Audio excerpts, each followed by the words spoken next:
Hello everyone and welcome to the class. तो बच्चों, last lecture में हमने डिस्कस किया था कि हमारी बायनोमियल एक्सप्रेशन जो होते हैं वो क्या होते हैं। इसके बाद हमने आपको ये बताया था कि बेसिकली बायनोमियल थ्योरम जो होता है ना, उसका क्या यूज होता है, उसका यूज करके किस तरीके से हम किसी भी एक्सप्रेशन को एक्सपेंड कर सकते हैं। तो जैसे कि आपको पता है, ये चीज जो हमारे लिखे हुए होते हैं एक्स प्लस वाई की पावर, मान लो कोई भी पॉजिटिव पावर n लिख लूँ और इसकी मैं एक्सपेंशन बोलूँ, तो देखो n की वैल्यू जब 1 2 3 हो तो आप इजीली बता पाओगे। बट जैसे ही मान लो x प्लस वाई की पावर में 4 लिख दूँ, 5 लिख दूँ या फिर 9 लिख दूँ, तो इस केस में आप इसको सोचोगे ना तो बहुत ही कॉम्प्लिकेटेड होने लग जाएंगे। तो बेसिकली बायनोमियल थ्योरम क्या करता है ना, इस चीज को लिखने का एक प्रॉपर टेक्निक देता है, मतलब प्रॉपर तरीका बताता है कि कैसे इस तरह की चीजों को आप सोच सकते हो। तो देखो, इसको समझने के लिए ना सबसे पहले हम एक फंडामेंटल चीजों को समझने की कोशिश करते हैं। जैसा कि मान लीजिए यहाँ पे हम 1 लिखते हैं और यहाँ पे भी 1 और 1 लिखते हैं। आपको क्या करना है, अगला जो इसका लिखने का तरीका होगा ना, आप इन दोनों को जोड़ दीजिए। इन दोनों को जोड़ोगे तो क्या मिलेगा, आपको 2 मिल जाएंगे। अच्छा, फिर से अपना मन से आपको इधर पे 1 और इधर पे भी 1 लिख देना है। अब इसके बाद आपको क्या करना है, इसके बाद आप इन दोनों को जोड़ लीजिए। यहाँ से आप बोलोगे 2 + 1 3 हो जाएंगे और इन दोनों का समेशन करोगे तो इसको वापस से आप 3 बोलोगे। अच्छा, फिर यहाँ पे क्या करना है ना, यहाँ पे वापस से अपने मन से 1 और 1 दोनों साइड लगा देना है। अब फिर क्या करना है, फिर वापस से इन दोनों को जोड़ दोगे। देखो, इसका मैं बेनिफिट दिखाऊंगा। इन दोनों को जोड़ोगे तो 4 मिलेगा, इन दोनों का समेशन 6 हो जाएगा। जब आप इन दोनों को सम करोगे ना तो यहाँ से आपको क्या मिल जाएगा, 4 मिल जाएगा। और फिर से आपको अपने मन से यहाँ पे भी 1 और यहाँ पे भी 1 लगाना है। अच्छा, इसी चीज को मैं थोड़ा और आगे लिखने की ट्राई करूंगा। तो इन दोनों की सम की हेल्प से ये चीज आपको 5 मिल जाएगा और जब इन दोनों का सम करोगे तो आपको 10 मिलेगा। इन दोनों का समेशन करोगे तो फिर से आपको 10 मिल जाएगा और इन दोनों का समेशन से आपको 5 मिलेगा। यहाँ पे 1 और 1 आपको लिख लेना है। तो हम बोलोगे ये चीज क्यों डिस्कस कर रहे हैं। देखो बच्चों, इसकी हेल्प से ना हम इस चीज को समझने की ट्राई करेंगे, इसलिए आप थोड़ा सा आप इस चीज को देखो। और इसको हम लोग क्या बोलते हैं, इसको जो हम लोग बोलते हैं ना, पास्कल ट्रायंगल्स बोलते हैं। इसीलिए मैं ये चीज को समझा रहा हूँ। अभी चाहूँ तो इस पैटर्न को आगे कंटिन्यू करते हुए जा सकते हैं। पास्कल ट्रायंगल्स क्या देता है, तो पास्कल ट्रायंगल्स जो आपके होते हैं ना, ये जो बायनोमियल एक्सपेंशन है, जैसे आप फॉर एग्जांपल्स मान लो कि हम इसको ऐसा लिखते हैं x प्लस वाई की पावर 4। तो देखो, इसका जो एक्सपेंशन होगा ना, हमें पता है कि सबसे जो बड़ी वाली पावर होगी ना, x की पहले यहाँ पे होगी और y की पावर 0 होगी। फिर आगे का जो स्टेप होगा वो क्या होगा, x की पावर क्यूब होंगे और y की पावर 1 होंगे। मतलब आपको लास्ट लेक्चर में भी मैंने ये चीज समझा था कि पहले ये पावर सबसे बड़े होते हैं, फिर ये चीज घटता है, ये बढ़ना शुरू होता है, फिर ये घटता है, ये बढ़ना शुरू होता है। इसी चीज को मैं लिखने की ट्राई कर रहा हूँ। तो यहाँ पे अभी आगे देखोगे तो ये घट के क्या हो जाएंगे, 2 हो जाएंगे और ये बढ़ के 2 हो जाएंगे। इसके आगे की चीजों को लिखे तो x हो गए और यहाँ पे क्या आ जाएंगे, y की पावर 3 हो गया और अगला जो होगा x की पावर 0 हो जाएगा और y की पावर 4 हो जाएगा। तो यहाँ पे आप इस चीज को नहीं भी लिखो तब भी चलेगा, फिर भी मैं लिख के रहने देता हूँ। तो देखो, अब ये जो हमने ट्राइंगल्स खींचा, पास्कल ट्राइंगल्स, तो ये देखोगे ना, जब x प्लस वाई की पावर 0 हो ना, तो उस केस में सिर्फ एक ही टर्म होता है। ये बेसिकली उस चीज को रिप्रेजेंट करता है। अच्छा, जब मान लो x प्लस वाई की पावर 1 हो, तो उस केस में ये चीज इसको रिप्रेजेंट करता है और इस केस में 2 टर्म्स होते हैं। अब जब मान लो x प्लस वाई की पावर 2 हो ना, तो उस केस में जो ये रिप्रेजेंट करता है, ये सारे के सारे जो है ना बेसिकली इसके कोफिशिएंट है। जैसे आप इसको एक्सपेंड करते हो तो ये लिखते हो ना, x square plus 2xy plus y square, तो वो इस चीज को रिप्रेजेंट कर रहा है। तो आप बोलोगे फिर क्यूब लिखेंगे तो क्या लिखेंगे, तो यहाँ पे देखो बच्चों, आप x प्लस वाई की पावर 3 लिखोगे और इसके आगे आप देखोगे तो ये लिखने वाले हो x cube plus 3x square y plus 3xy square plus y cube.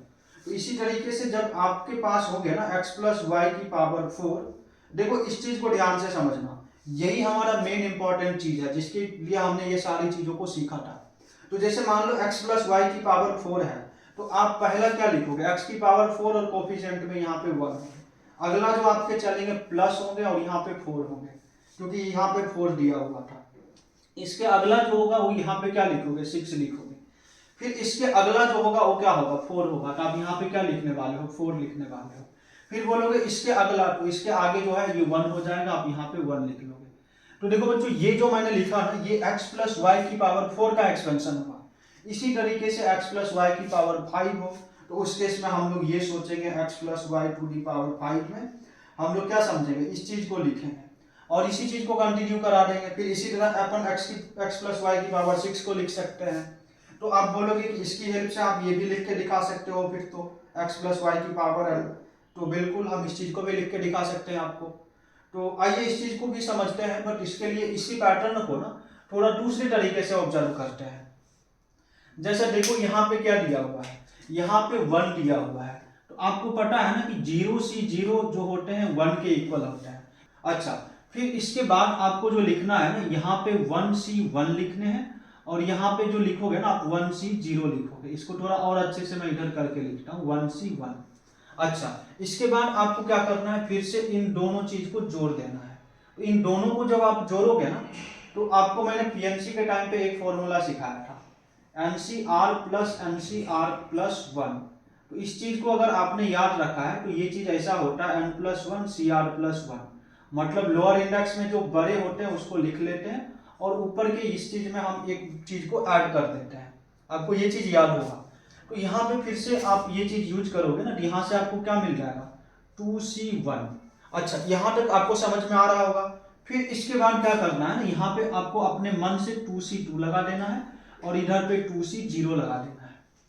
अच्छा, ये चीज आपको समझा। तो बोलोगे अब क्या करना है, अब फिर से इसी प्रोसेस को आपको रिपीट करना है। जैसे इन दोनों की सम से क्या मिल जाएगा 3C2 और इन दोनों की समेशन से आपको मिलेंगे 3C1 और यहाँ पे आपको अपने मन से 3C0 लगा लेना है और इसके आगे की बात करें तो आपको 3C3 भी आपको अपने मन से ऐड कर लेना है। अच्छा, इसके बाद आप क्या बोलोगे कि इन दोनों को फिर से जोड़ लो, बिल्कुल। तो ये चीज आपके हो जाएंगे 4C3 और इन दोनों को जोड़ोगे तो ये आपके क्या आ जाएंगे 4C2 और इन दोनों को जोड़ोगे तो 4C1 आ जाएंगे।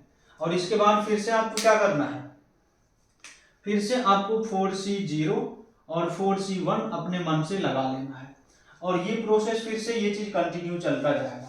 तो ये चीज मैंने इसके लिए ये लिखा है, इस चीज की बात करें तो इसके लिए मैंने ये लिखा है, इसके लिए मैंने ये लिखा है, इसके क्रॉसपोंडिंग ये चीज होगी और इसके क्रॉसपोंडिंग ये चीज होगी। अच्छा, तो तुम बोलोगे x प्लस वाई की पावर 4 को हम ऐसा भी लिख सकते हैं क्या, जैसे इसकी बात करें तो x प्लस वाई की पावर 4 को हम लोग क्या लिख सकते हैं, हम लोग ऐसा भी लिख सकते हैं 4C0 x की पावर 4 y की पावर 4। यहाँ पे देखोगे तो इसके कोफिशिएंट में ये था इसलिए इसको मैंने यहाँ पे लगाया। अच्छा, y की पावर 0 होगा क्योंकि x की हाईएस्ट पावर होगी और y की यहाँ पे सबसे लोएस्ट पावर होगी।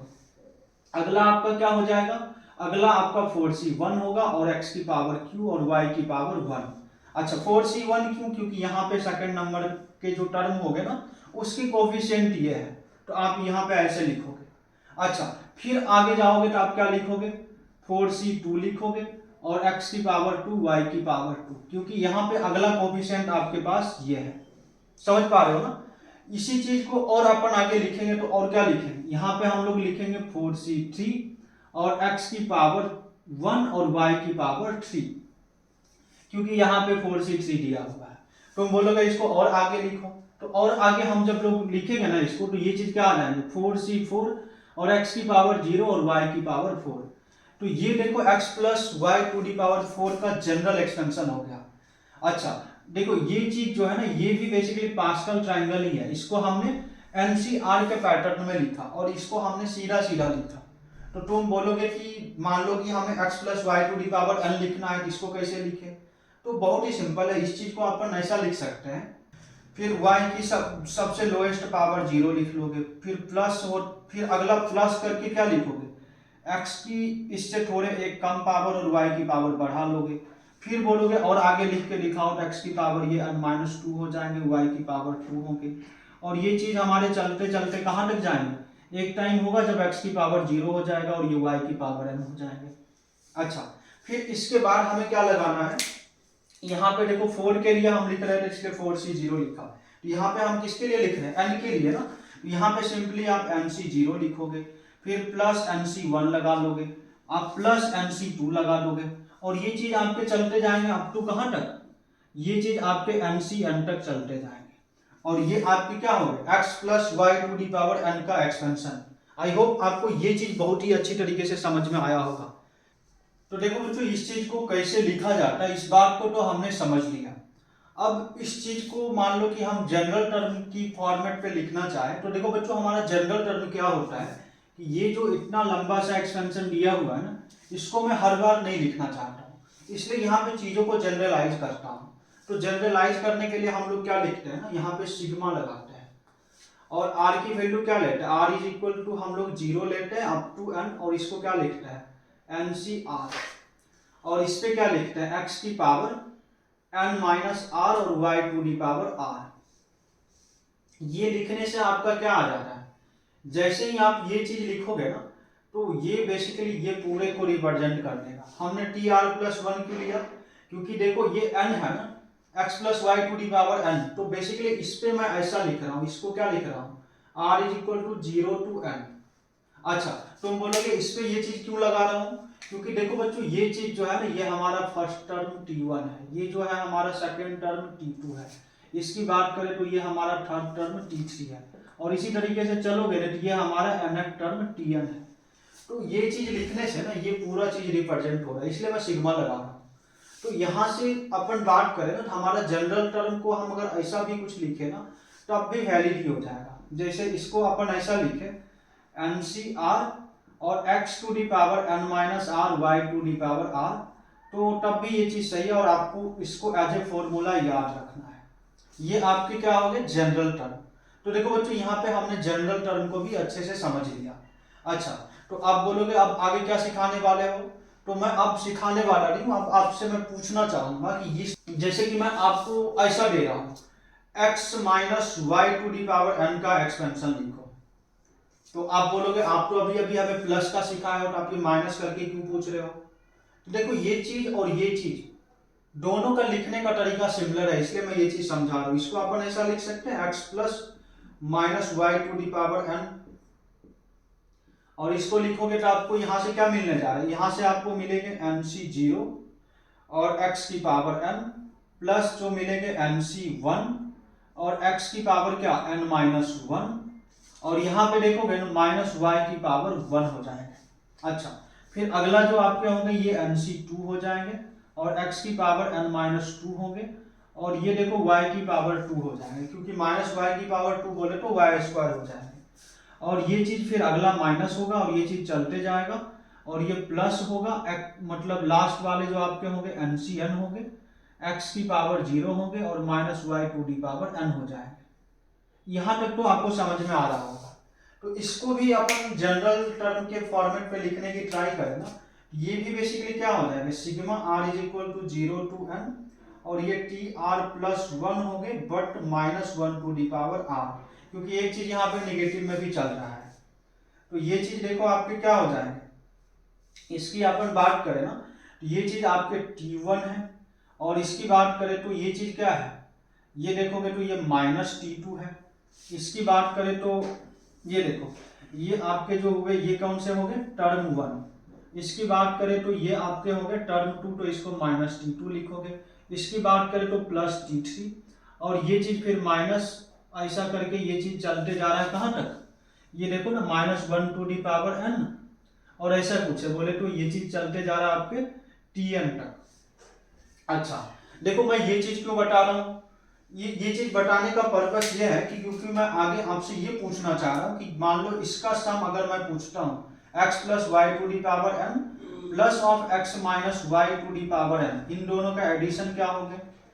तो आप ध्यान से देखो ये आपके फर्स्ट बायनोमियल एक्सपेंशन है x plus y to the power n, और इसकी बात करें तो ये सेकंड है।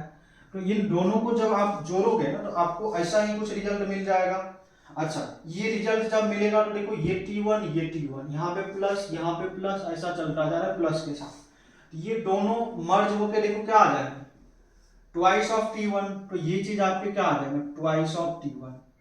अगला देखोगे ये माइनस है ये प्लस है ये कैंसिल हो जाएंगे, तो आपको क्या मिल जाएगा सीधा t3 मिल जाएगा, और इसी तरह सीधा ये t5 मिलेंगे, और ये चीज ऐसा चलता जाएगा t7 अप टिल ऐसा चलता जाएगा। अच्छा फिर इसी तरीके से मैं चाहूं तो आपसे ये चीज भी पूछ सकता हूं, x plus y to the power n minus x minus y to the power n बताओ। तो देखो बच्चों, जब आप ये चीज करने जाओगे ना तो यहाँ पे क्या होगे ना, जैसे कि ये टर्म अभी क्या हो रहे थे, कैंसिल हो रहे थे जोड़ने से, ये चीज अभी ट्वाइस हो जाएगा और ये दोनों कैंसिल हो जाएंगे क्योंकि हम सब्ट्रैक्ट कर रहे हैं यहाँ पे। तो ये ट्वाइस ऑफ क्या आ जाएगा, ट्वाइस ऑफ T2 आएंगे, T4 आएंगे, फिर अगला आपके T6 आ जाएंगे और ये प्रोसेस आपका चलता जाएगा। आई होप आपको यहाँ तक कुछ चीजें अच्छे से समझ में आ रही होगी। तो ये चीज अगर आप अच्छे से समझ गए हो ना, तो मैं आपसे कुछ बेसिक एग्जांपल्स पूछता हूँ, बेसिक क्वेश्चंस पूछता हूँ, उसको आप करके दिखाएंगे। अच्छा, तो देखो बच्चों, अभी अभी जो चीज हमने डिस्कस किया था ना, उसी के बेसिस पे आपके सामने ये दो प्रॉब्लम है, इसको आप लोग ट्राई कीजिए और फिर उसके बाद हमारे साथ आंसर कीजिएगा। तो जैसे कि देखो यहाँ पे फर्स्ट प्रॉब्लम जो दिया हुआ है ना, इसकी मैं सॉल्यूशंस की बात करूँ तो यहाँ पे क्या लिखा हुआ है, 1 प्लस रूट 7 की पावर 7। तो देखो यहाँ पे 7 है तो टोटल इसमें कितने टर्म बनेंगे, टोटल 8 टर्म होंगे। तो आप इसको क्या लिखोगे, T1 plus T2 plus T3 plus up to कहाँ तक लिखोगे, अप टू T8 तक लिखोगे। आप नॉर्मल एक्सपेंशन से भी चीजों को लिख सकते हो, बट मैं थोड़ा फास्ट चीजों को करना चाह रहा हूँ इसलिए मैंने ऐसा लिखा। प्लस आप क्या लिखोगे, इसमें भी 8 टर्म होंगे, बट ये यहाँ पे माइनस है जिसके वजह से हमारा साइन अल्टरनेट चलेगा। मतलब यहाँ पे T1 होगा, यहाँ पे माइनस T2 होगा, प्लस T3 होंगे, माइनस T4 होंगे और ऐसा ये चीजें चलती जाएंगी।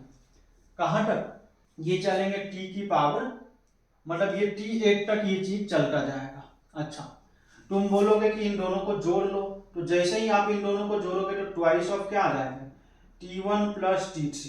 अभी ये चीज को मैं एज ए रिजल्ट प्रूव किया था, इसीलिए मैं कर रहा था क्योंकि इस टाइप की प्रॉब्लम को हम लोग इजीली कर सकते हैं।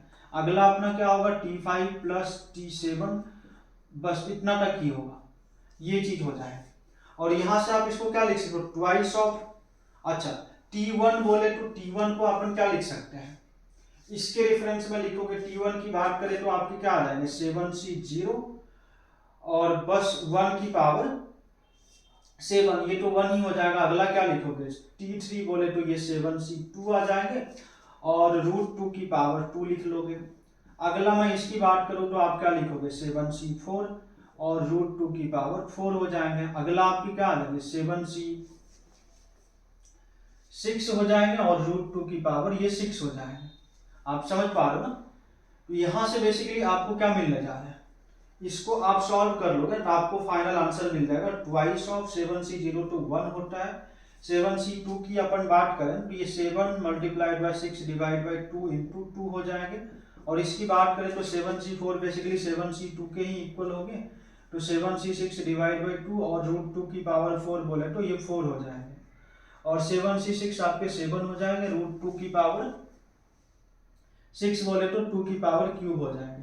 और इसको जब आप सॉल्व करोगे ना तो यहां से आपको फाइनल आंसर मिल जाएगा। तो यही इस टाइप की प्रॉब्लम को बेसिकली हम लोग इसी तरीके से सॉल्व कर सकते हैं। तो तुम बोलोगे इसको कैसे सॉल्व करना है, इसको भी सेम पैटर्न पे अपन सॉल्व कर सकते हैं। बाकी तुम चाहो तो इसका अलग एक्सपेंशन लिखो, इसका अलग एक्सपेंशन लिखो और दोनों को जोड़ लो, तब भी यही आंसर आना है। बट अगर आपको ये रिजल्ट याद है ना तो चीजें बहुत ही फास्ट हो जाएगी और कम टाइम में चीजों का आंसर कर पाओगे। अच्छा, अब बोलोगे चलो ठीक है इसका तो मैं कर लूंगा, इस चीज को अपन कैसे कर सकते हैं। तो देखो बच्चों, इसका मैं तरीका बताता हूँ। जब कभी भी आपसे डिग्री पूछा जाए ना तो उस टाइप की प्रॉब्लम को करने का सबसे सिंपल जो फंडा है ना, इस चीज को हम लोग सीखते हैं। तो देखो बच्चों, जब कभी भी इस टाइप की प्रॉब्लम हो और इसकी मान लो हमें डिग्री निकालना हो, तो हमारा जो फर्स्ट स्टेप होगा ना, इसमें जो खराब दिखने वाले वेरिएबल्स दिखे ना उसको एक मतलब एक न्यू वेरिएबल से आप रिप्लेस कर लो। जैसे कि यहाँ पे क्या दिख रहा है, रूट एक्स की क्यूब माइनस 1, तो इसको हम अल्फा मान लेते हैं। तो अभी यही चीज हमारा कैसा दिखेगा, x plus alpha to the power 6 और अगला अपना क्या आ जाएगा, x minus alpha to the power 6। अच्छा, इसमें हमारे 7 टर्म हो गए, इसमें भी 7 टर्म हो गए। जब दोनों को जोड़ेंगे तो हमें क्या मिलेगा, twice of T1 plus T3 plus T5 और ये प्लस T5 तक ही जाएगा क्योंकि T6 इवन होगा और अगला जो होगा आपका T7 आ जाएगा। ये कुछ ऐसा ही मिलने वाला है।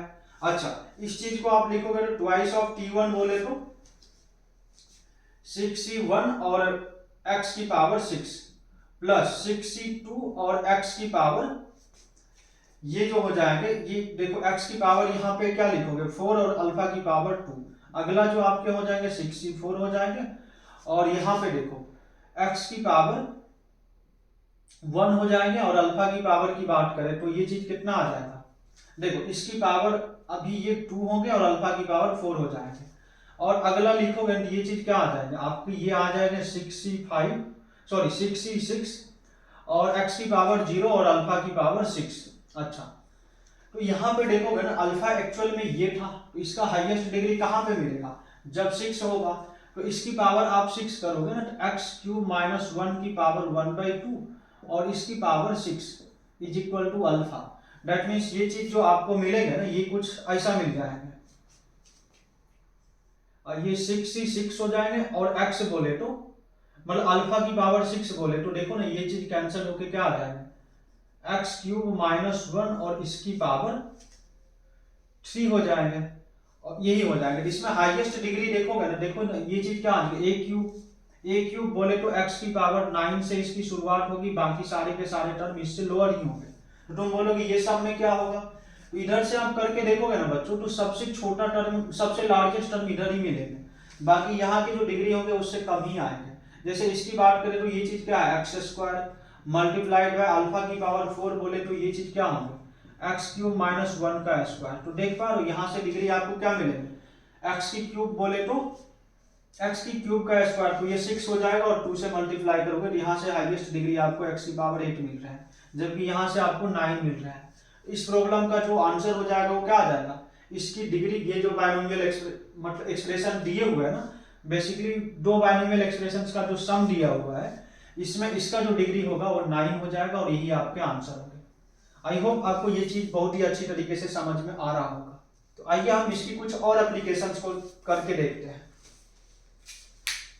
तो देखो बच्चों आपके सामने यहाँ पे कुछ और भी प्रॉब्लम्स दिए हुए हैं जिसको अपन किस तरीके से सॉल्व कर सकते हैं उस चीज को देखते हैं।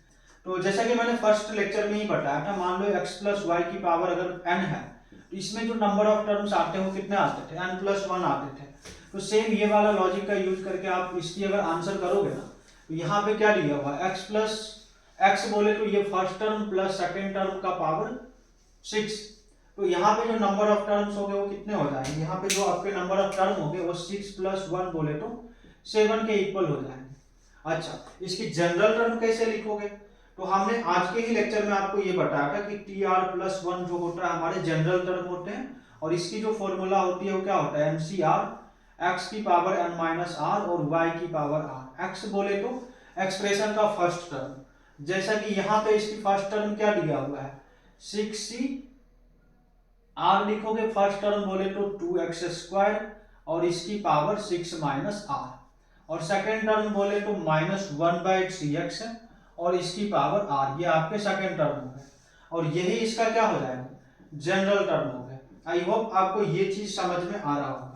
अच्छा, आप बोलोगे कि फोर्थ टर्म फ्रॉम बिगिनिंग कैसे लिखेंगे, तो जब कभी भी मैं बात करूं फोर्थ टर्म फ्रॉम बिगिनिंग का तो तुम लिखोगे t3 प्लस 1, और ये चीज जो आया ना इसमें बस 3 सब्स्टिट्यूट कर देना है, 6c3 2x स्क्वायर की पावर 6 माइनस 3 बोले तो वो 3 ही आ जाएगा, और यहाँ पे देखो -1/3x इसकी पावर 3 हो जाएगा। अच्छा, तुम बोलोगे तुम बोलोगे कि fourth term from the end कैसे लिखेंगे, तो जब कभी भी मान लो x plus y to the power n दिया हुआ हो ना, और इसमें अगर मान लो कि किसी पार्टिकुलर टर्म फ्रॉम बिगिनिंग पूछा जाता है तो आप उसको सिंपली इस तरीके से ओपन करोगे, बट इसी में मान लो इसमें से 6 टर्म फ्रॉम लास्ट पूछा जाता है, आपको क्या करना है, इस एक्सप्रेशन को आप उल्टा करके लिख लो, ये कुछ ऐसा बन जाएंगे, और अब इसमें आप क्या कर लो 6 टर्म फ्रॉम बिगिनिंग बता दो, वही फाइनल आंसर हो गए।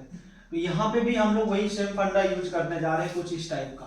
तो देखो बच्चों जैसे कि यहाँ पे ये जो एक्सप्रेशन है इसके हिसाब से हम लोग लिखे, तो सबसे पहले तो इस चीज को आप उल्टा करके लिख लोगे, तो उल्टा करके लिखोगे तो ये चीज क्या आ जाएंगे, ये आपकी आ जाएंगे -1/3x, ये आपके फर्स्ट टर्म हो जाएंगे, और सेकंड टर्म की बात करें तो 2x स्क्वायर इसकी पावर 6 हो जाएंगे, अभी इसका फर्स्ट टर्म फ्रॉम एंड चाहिए, तो हम एक्सप्रेशन को उल्टा करके लिख चुके हैं, तो ये चीज क्या आ जाएगा, फोर्थ टर्म फ्रॉम बिगिनिंग आ जाएंगे। तो ये sorry fourth term from end आ जाएंगे। अगर हम फोर्थ टर्म फ्रॉम बिगिनिंग लिखते हैं इस एक्सप्रेशन का, तो ये जस्ट इसका उल्टा ऑर्डर में लिखा हुआ है। तो ये 6 से 3 हो जाएंगे, -1/3x की पावर 6 - 3 बोले तो 3 आ जाएंगे, और 2x² की पावर 3 आ जाएंगे। तो मतलब ये वाली जो एक्सप्रेशन हो गई ना, इसके fourth term from beginning and from and दोनों के दोनों सेम है। तो यही इस पार्टिकुलर प्रॉब्लम के आंसर हो जाएंगे। अच्छा, आपके लिए मैं कुछ और भी इंपॉर्टेंट होमवर्क प्रॉब्लम देता हूँ। तो इस लेक्चर को अगर आपने पूरा देखा है तो मैं एक्सपेक्ट करता हूँ कि आपसे ये सारी प्रॉब्लम हो जाएंगे। तो आपसे अगर वो सारी प्रॉब्लम का आंसर हो जाता है तो आप हमें कमेंट बॉक्स में उसका आंसर का रिप्लाई कीजिए, या फिर डिफिकल्टी आती है तो आप हमें कमेंट करके बताइए। इस पार्टिकुलर प्रॉब्लम का भी हम वीडियो सॉल्यूशंस अपलोड करेंगे। तो ये रहा आपके होमवर्क का प्रॉब्लम।